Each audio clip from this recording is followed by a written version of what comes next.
नमस्कार विद्यार्थी मित्रांनो, लेट्स कॉन्कर मॅथ्स या यूट्यूब चॅनलवरती तुमचे मनापासून स्वागत। आज आपण इयत्ता 10वी विषय गणित भाग 1 मार्च 2022ची प्रश्नपत्रिका सोडवत आहोत। या प्रश्नपत्रिकेतील प्रश्न पहिला, दुसरा आणि प्रश्न तिसऱ्याचा व्हिडिओ मी आधीच अपलोड केलेला आहे, तो सुद्धा तुम्ही पहा, म्हणजे ही प्रश्नपत्रिका तुम्हाला पूर्ण सोडवता येईल। आज आपण या प्रश्नपत्रिकेतील प्रश्न क्रमांक 4 आणि प्रश्न क्रमांक 5 सोडवणार आहोत। आता बघूया प्रश्न क्रमांक 4 काय आहे।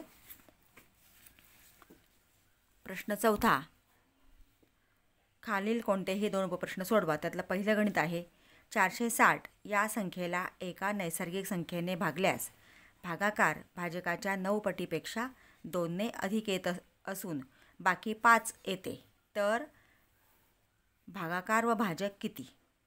आता इथं 460 ही संख्या आहे आणि एका नैसर्गिक संख्येने भाग दिला आहे। मग ज्या संख्येने आपण भागतो त्याला भाजक म्हणतात, ज्या संख्येला भागतो त्याला भाज्य म्हणतात। म्हणजे इथं एका संख्येने नैसर्गिक संख्या जी आहे ती भाजक आहे, मग तो भाजक आपण x मानायचा आहे आणि भागाकार जो आहे तो भाजकाच्या 9 पटीपेक्षा 2 ने जास्त आहे।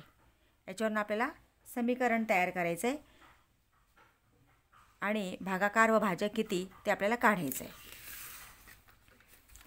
बघा आता इथं आपण मानून घेऊया। प्रश्न 4 पहिलं गणित, भाजक x मानू,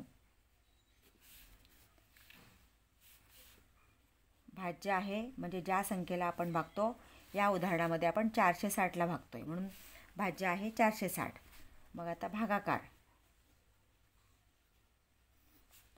भागाकार बरोबर इथं आपल्याला उदाहरणात दिलेलं आहे बघा, भागाकार किती आहे, भाजकाच्या 9 पटीपेक्षा, म्हणजे भाजक मानलाय आपण x, त्याच्या 9 पटीपेक्षा म्हणजे 9x, 2 ने अधिक, अधिक म्हणजे जास्त, म्हणजे बेरीज करायची, अधिक 9 म्हणजे 9x अधिक 2,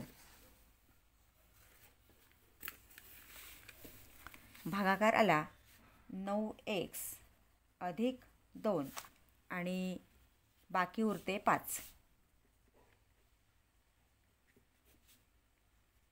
बाकी बरोबर 5। आता भाज्य भाजक भागाकार याचा संबंधित एक सूत्र आहे, भाज्य बरोबर भाजक गुणिले भागाकार अधिक बाकी।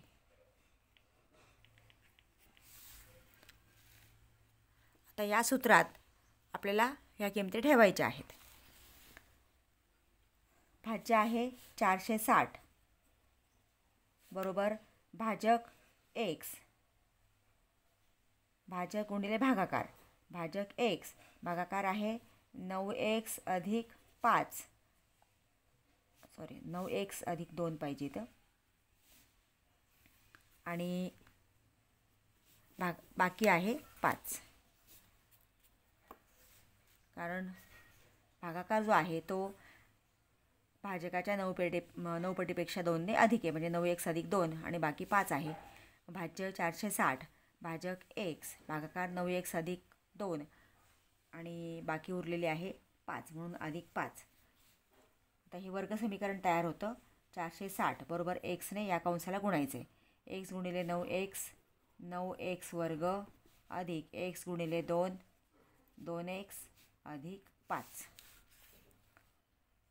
आता हा 5 आपण इकडे घेतला तर तो वजा होणार आहे, 460 बरोबर 9x वर्ग अधिक 2x आणि हे वजा 5 आपण इकडे घेतले, म्हणजे अधिक 5 करताना वजा होणार आहे। मग 460 मधनं 5 गेले, 455 बरोबर 9x वर्ग अधिक 2x। आता हे वर्ग समीकरण तयार होतं आहे, 9x वर्ग अधिक 2x आणि हा 455 आपण इकडे घेतला तर तो वजा होणार आहे, 455 बरोबर 0। आता हे वर्ग समीकरण सोडवताना 9x वर्ग आहे, म्हणजे 9 आणि शेवटचं पद 455 यांचा आपल्याला गुणाकार करावा लागेल आणि आलेल्या गुणाकाराचे आपल्याला अवयव पाडावे लागतील। मग आता इथं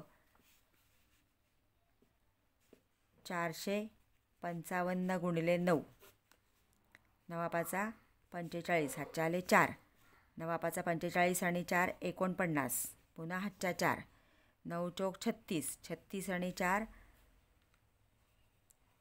40, म्हणजे आपल्याला 4095चे आता अवयव पाडावे लागतील. मग 4095 ही संख्या आहे वजा, याचे अवयव आपल्याला पाडायचे आहेत.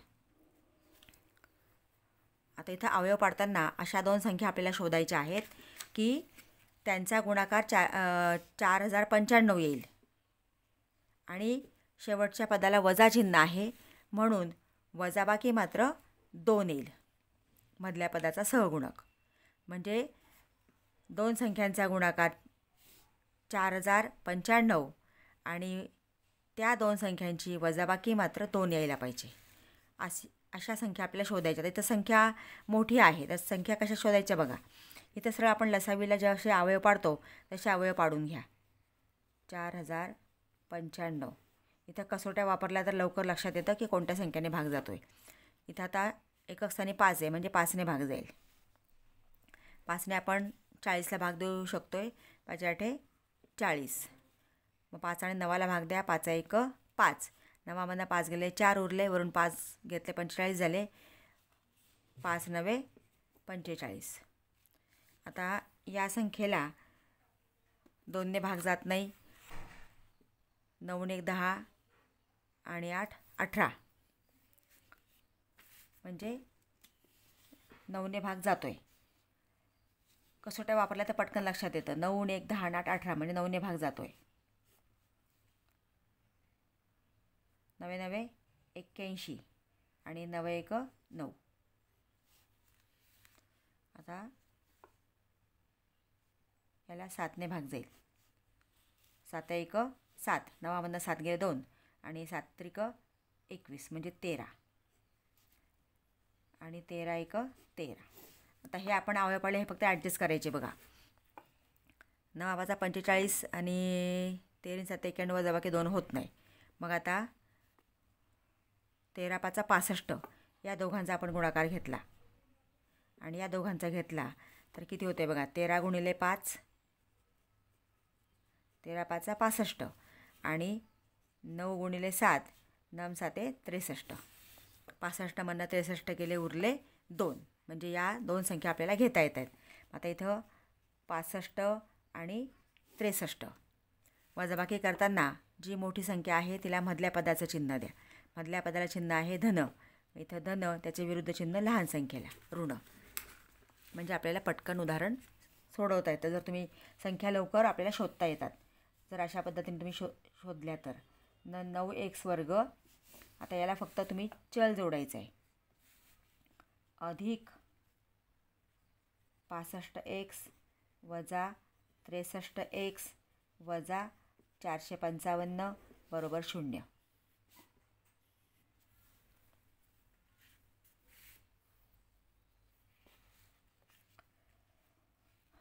आता इथं 9चा पाडा घेतला तर 65 येत नाही.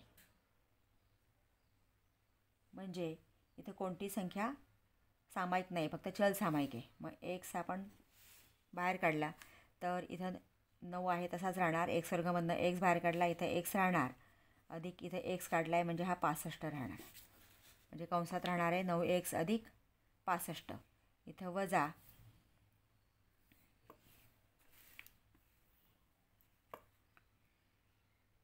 7ने भाग जातो आहे. 7 7 9 63. 9x वजा 455ला आपण 7ने भाग दिला तर 65 येणार आहे. 7 सखम 42. 45मधनं 42 गेले, 3 उरले. 7 5 35 म्हणजे 65. हे दोन्ही कंस सारखेच येतात. आता इथं चिन्ह आपलं इथं हे ऋण चिन्ह आपण बाहेर काढलं आहे कारण इथं चिन्ह समान यायला पाहिजे. आता ऋण चिन्ह जेव्हा आपण बाहेर घेतो तेव्हा कंसातलं पुढचं जे चिन्ह आहे ते बदलतं. म्हणजे इथं ऋण आहे, हा धन होणार आहे, हे लक्षात ठेवा. ते चिन्ह इथं द्यायचं नाही. मग आता 9x अधिक 65 पुन्हा कंस समान झाले. मग 9x अधिक 65 आपण सामायिक अवयव बाहेर घेतला तर इथं काय राहिला x वजा 7 बरोबर 0. आता या दोन कंसांचा गुणाकार 0 आहे म्हणजे हा 9x अधिक 65 बरोबर 0 किंवा x वजा 7 बरोबर 0. 9x बरोबर हा धन 65 इकडे त्यांना ऋण 65 होणार आहे. पुढं 0च आहे म्हणजे 0 मिळाल्यावरती वजा केल्यावर काही फरक पडत नाही. म्हणून x बरोबर हा ऋण 7 सुद्धा इकडं धन 7 होणार आहे. मग x बरोबर ऋण 65/9 हा 9 गुणिले तो भागिले झाला किंवा x बरोबर 7. आता ही संख्या ऋण आलेली आहे आणि आपल्याला उदाहरणात दिलेलं आहे की एका नैसर्गिक संख्येने. मग नैसर्गिक संख्या ही कधी ऋण नसते आणि अपूर्णांक नसते म्हणून ही संख्या घेता येणार नाही. तर इथं भाजक जो आहे तो नैसर्गिक आहे. भाजक नैसर्गिक संख्या आहे.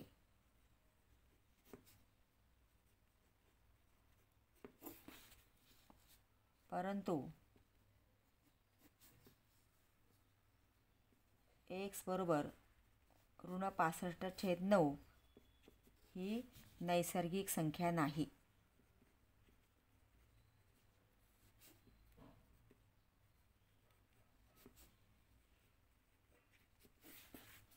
म्हणून आपल्याला x बरोबर 7 घ्यावा लागेल. म्हणून x बरोबर 7 घेऊ. आता वरती आपण ज्या संख्या मांडल्या त्याच्यामध्ये आपल्याला इथे ठेवायचं आहे. आता भाजक किती आहे x म्हणजे 7. भाजक 7 झाला आणि भाज्य आपल्याला दिलेलाच आहे. आता आपल्याला भागाकार काढायचा आहे. भागाकार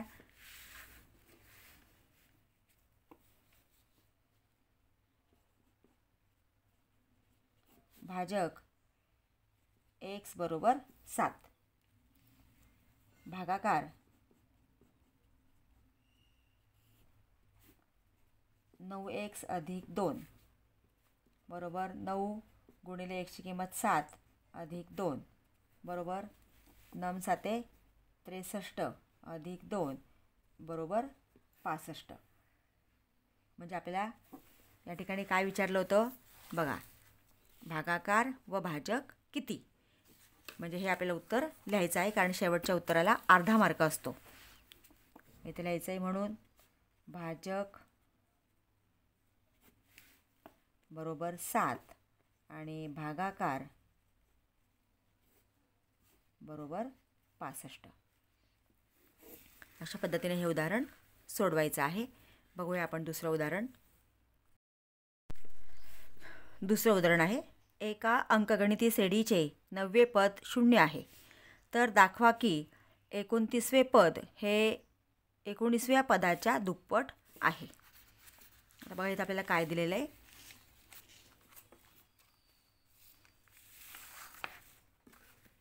आधी आपण हे उदाहरण समजून घेऊया. इथं आपल्याला या अंकगणित श्रेणीचे 90 पद 0 आहे. 90 पद म्हणजे T9 बरोबर 0 दिले आणि दाखवा की 29वे पद म्हणजे T29 हे पद 19व्या पदाच्या दुप्पट आहे. म्हणजे T19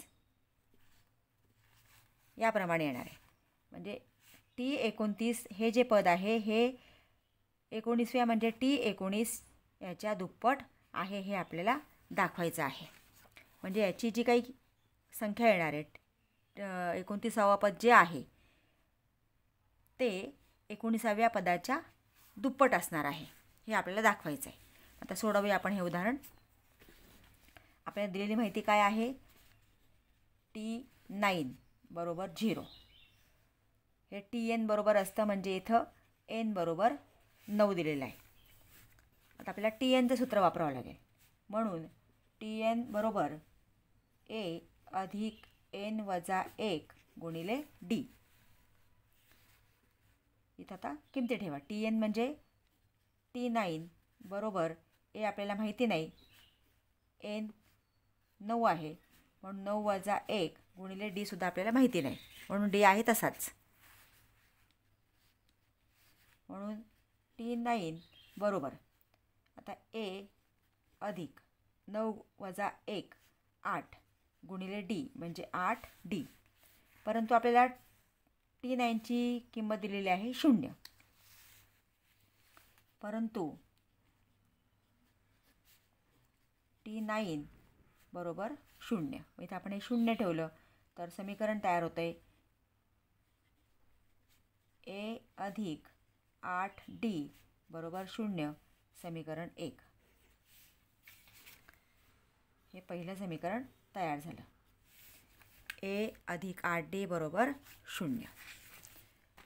आता पुढची जी माहिती दिलेली आहे T29 आणि T19 वरनं आपल्याला पुढचं उदाहरण सोडवायचं आहे. आता इथं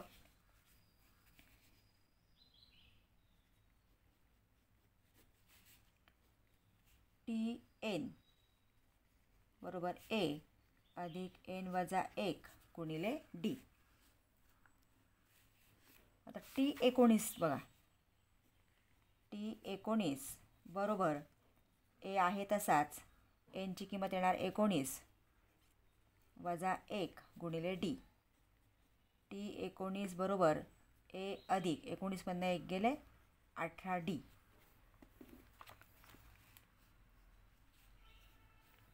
आता इथं आपल्याला ॲडजस्ट करायचं आहे. हे 18D जे आहे ते 8D आहे बघा, म्हणजे 18D जे आहे ते काय होणार आहे 8 अधिक 10. 18 म्हणजे 8 अधिक 10 म्हणजे 8D अधिक 18D. हे आपल्याला ॲडजस्ट करायचं आहे. मग T19 बरोबर ए अधिक, कारण हे समीकरण आपण इथं आणायचं आहे म्हणून याची फोड केली आपण 8D अधिक 10D. 18D बरोबर 8D अधिक 10D अशी आपण फोड केलेली, हे लक्षात ठेवा. आता इथं ए अधिक 8D ह्याची किंमत किती आहे 0. मग ही आपण इथं ही किंमत आपण ठेवणार आहोत. मग T19 बरोबर ह्याची किंमत आहे 0 अधिक 10D. म्हणजे ही जी किंमत आपण टाकलेली आहे ती आपण 1 वरून टाकली आहे. 1 वरून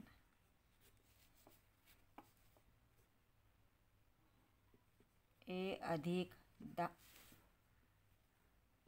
अधिक 8D बरोबर 0 ही किंमत आपण टाकलेली. ए अधिक 8D बरोबर 0 म्हणून ते 0 आला. मग इथं काय येणार आहे बघा T19 बरोबर 10D. कारण 0मध्ये कोणतीही संख्या मिळवली तर तेच उत्तर येतं. T19 बरोबर 10D हे झालं समीकरण 2. आता तसंच आपल्याला T29चं घ्यायचं आहे. तसेच Tn बरोबर ए अधिक n वजा 1 गुणिले डी. आता आपण T19 घेतलं. आता T29 बरोबर ए अधिक 29 वजा 1 गुणिले डी. मग T29 बरोबर ए अधिक 29 मधनं 1 गेले 28D.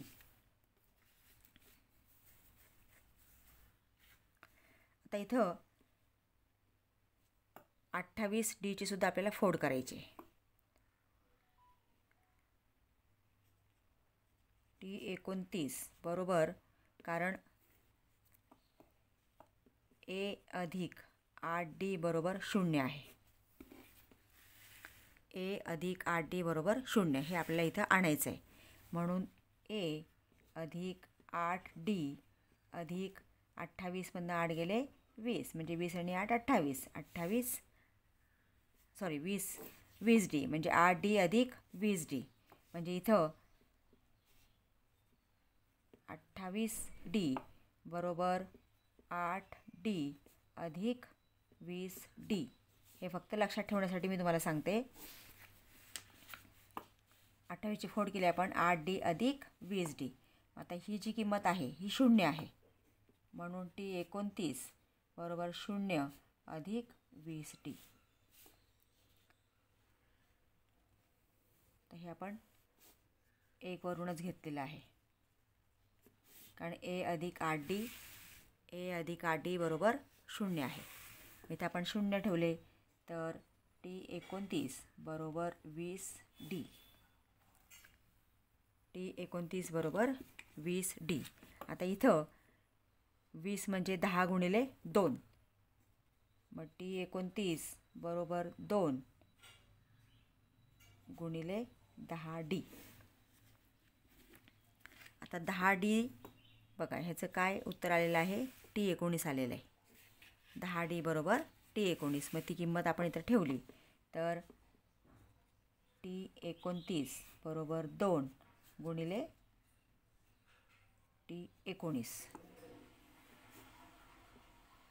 2 वरून, कारण 2मध्ये काय दिलं इथं आपल्याला लक्षात ठेवा, T19 बरोबर 10D आहे. T19 बरोबर 10D. ती किंमत फक्त आपण इथं ठेवलेली आहे. म्हणून T29 बरोबर 2 गुणिले T19, म्हणजे 29वे जे पद आहे ते 19व्या पदाच्या दुप्पट आहे, हे आपण दाखवलेलं आहे. अशा पद्धतीने या प्रकारचं उदाहरण सोडवायचं आहे. बघूया आता तिसरं उदाहरण काय आहे. तिसरं गणित. एका समद्विभुज त्रिकोणाची परिमिती 24 सेमी आहे. एकरूप बाजूंची लांबी ही पायाच्या दुपटीपेक्षा 13 सेमीने कमी आहे. तर त्या त्रिकोणाच्या सर्व बाजूंची लांबी काढा. आता इथं समद्विभुज त्रिकोणाविषयी आपल्याला गणित आहे. समद्विभुज त्रिकोणाची परिमिती 24 सेमी आहे. आता समद्विभुज त्रिकोण म्हणजे काय, की सम म्हणजे समान आणि द्वि म्हणजे 2. भुज म्हणजे बाजू. नावावरूनच आपल्या लक्षात येतं, ज्या त्रिकोणाच्या 2 बाजू समान असतात त्या त्रिकोणाला समद्विभुज त्रिकोण म्हणतात. आता इथं हा समद्विभुज त्रिकोण काढलेला आहे, ABC. त्याची AB आणि AC ह्या 2 बाजू एकरूप आहेत. मग ह्या बाजू आपण 1 सेमी मानू. या दोन्ही बाजू समान आहेत आणि ही बाजू Y सेमी.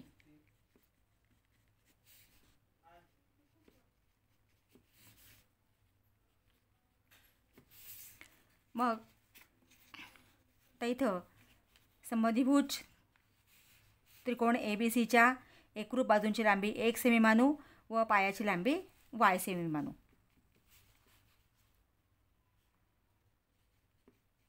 समद्विभुज त्रिकोण ABCच्या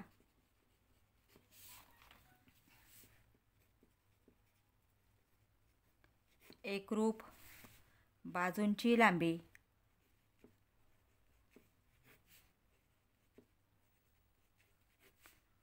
X सेमी व पायाची लांबी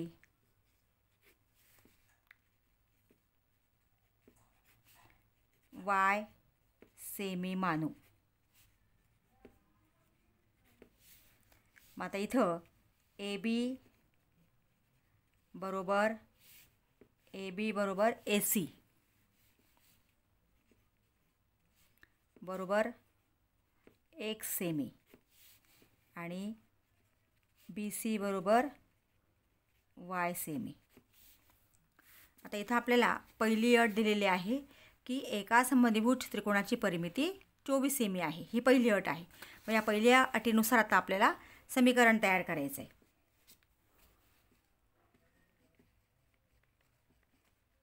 पहिल्या अटीनुसार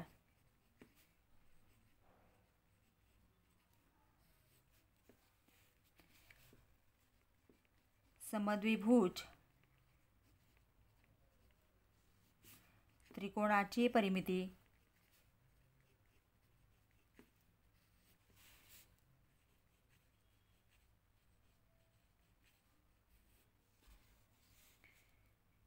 बरोबर 24 सेमी. आता परिमिती म्हणजे काय, की त्या कोणती आकृती असेल त्या आकृतीच्या सर्व बाजूंची बेरीज. समद्विभुज त्रिकोण आहे म्हणजे ह्या 3ही बाजूंची बेरीज. मग ए बी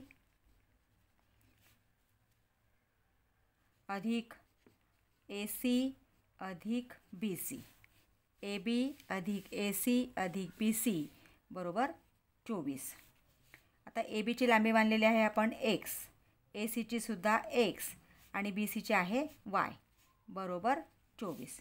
आता एक्स अधिक एक्स 2x अधिक वाय बरोबर 24 समीकरण 1.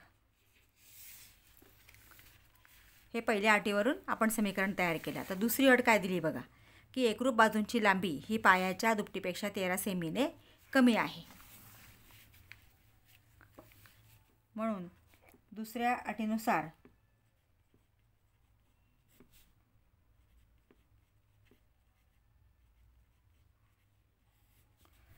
एकरूप बाजूंची लांबी एक्स ही लांबी पायाच्या दुपटीपेक्षा 13ने कमी, पायाची दुप्पट पाय मानला आहे आपण वाय, त्याची दुप्पट 2y, 13ने कमी, कमी असेल तर वजा करायचे म्हणजे 2y वजा 13. आता हा 2y आपण इकडे घेतला तर तो वजा होणार आहे डाव्या बाजूला.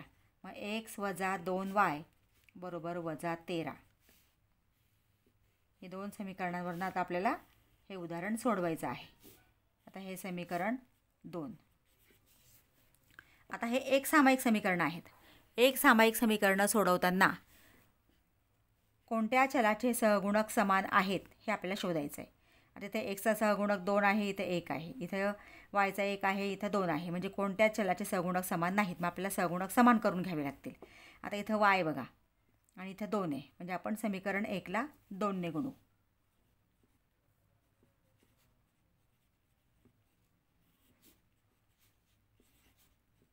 एकला 2ने गुणून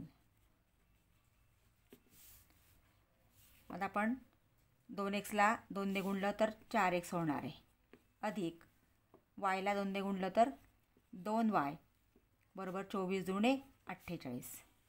हे झालं समीकरण 3. आता समीकरण 1 वरनं आपण समीकरण 3 तयार केलं आहे. म्हणून आता समीकरण 2 आणि समीकरण 3चं फक्त आपण निरीक्षण करायचं आहे. आता इथं वायचे सहगुणक समान झाले.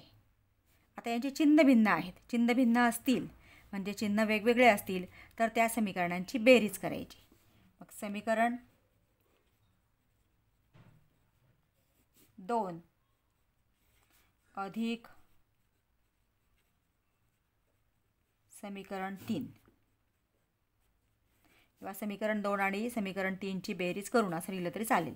आता समीकरण 2 आणि 3ची आपण बेरीज करतोय. मग 2 आहे x वजा 2y बरोबर वजा 13 आणि समीकरण 3 आहे 4x अधिक 2y बरोबर 48. आता या समीकरणांची आपण बेरीज करतोय म्हणून आपण बेरीजचं चिन्ह इथं द्यायचं आहे. आता इथं समान चिन्ह आहेत. समान चिन्ह असतील तर बेरीज करायची. इथं आपण सहगुणकांची बेरीज करतो. इथं सहगुणक आहे 1, मग 4 आणि 1 5 म्हणजे 5x अधिक वजा 2y अधिक 2y इथं 0 बरोबर. आता इथं भिन्न चिन्ह आहेत. भिन्न चिन्ह असतील तर वजाबाकी करायची. मग मोठ्या संख्येतनं लहान संख्या आपण वजा करतो. मग 8मधनं 3 गेले 5, 4मधनं 1 गेला 3 आणि मोठ्या संख्येचं चिन्ह म्हणजे हे धन येणार आहे. आता x बरोबर 35 हा 5 भागिले गुणिले तो इकडं भागिले होणार आहे.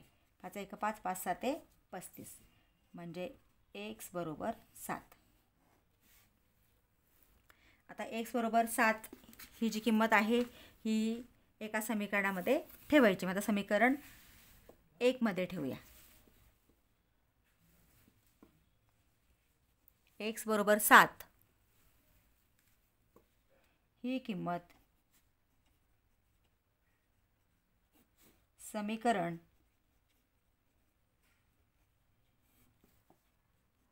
1 मध्ये ठेवून समीकरण 1 आहे 2x अधिक y बरोबर 24.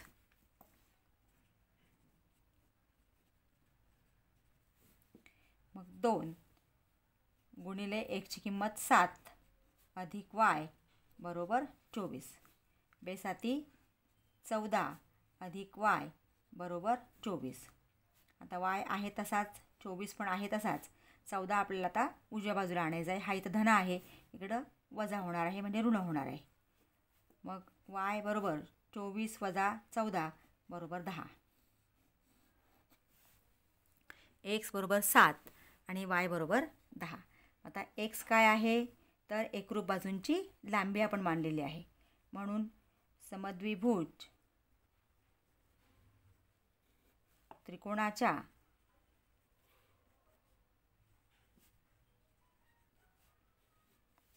एकरूप बाजूंची लांबी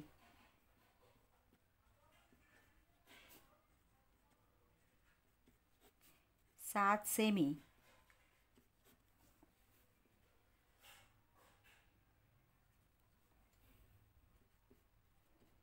आहे.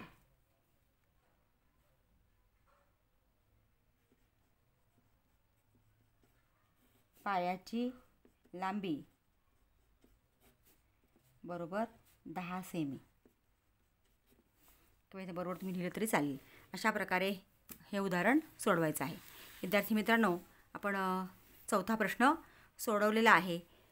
5व्या प्रश्नाचा व्हिडिओ मी लवकरच स्पष्टीकरणासह अपलोड करणार आहे.